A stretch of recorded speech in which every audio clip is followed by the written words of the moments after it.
Hello and welcome back to the Groford Productions, and in this tutorial we'll be taking this image here of a person's eye, transforming it into a bit more professional and even more eye-catching picture. As you can see, I've changed the colour of the actual eye and I've also changed it into black and white.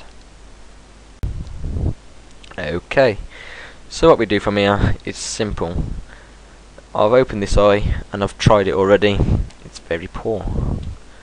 So I've got the image what I've got off Google Images. All I wrote in on Google Images was something like green eye. As you can see, it's downloaded as green eye Poland. So simple. Drag and drop into Adobe Photoshop CS3. Okay, now it's opened. What you have to do is change it to black and white.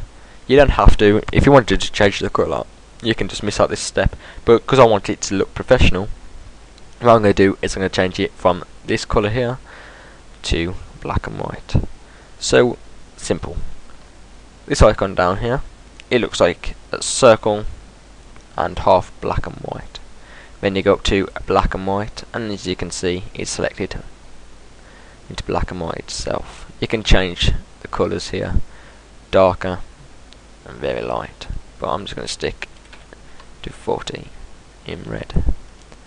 Okay, now we've done that, make sure you're selected on here. So what we're going to do now is we're going to get the lasso tool. We're going to go around the eye and change the colour. Three types of lasso. There's the lasso tool, the polygon lasso and the magnetic lasso. We're going to use the lasso tool as it's just freehand. If you do go off the edge, there's no need to worry.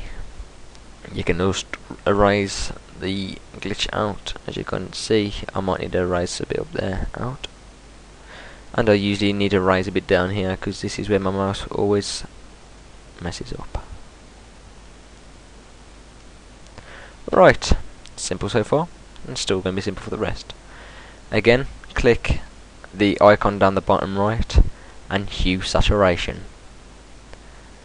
If you don't have this icon down here, the layers box might not be there.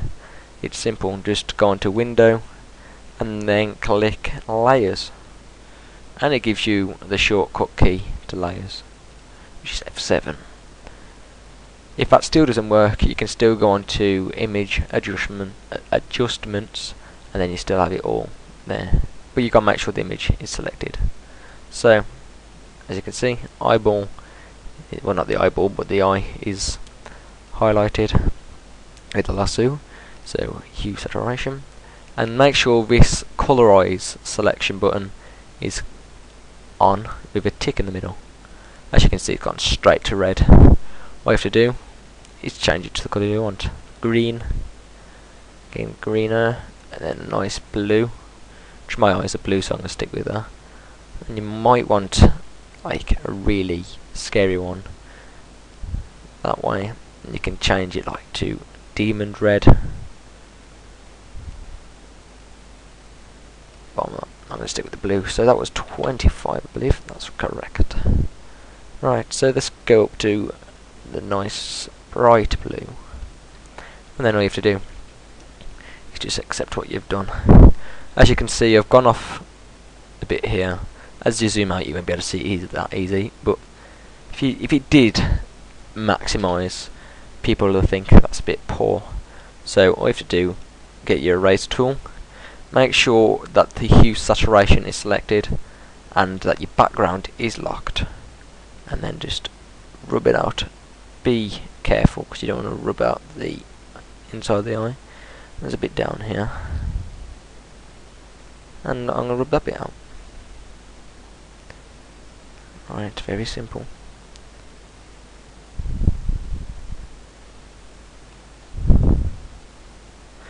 And there we have it. That is actually quite good if you was designing a magazine or something.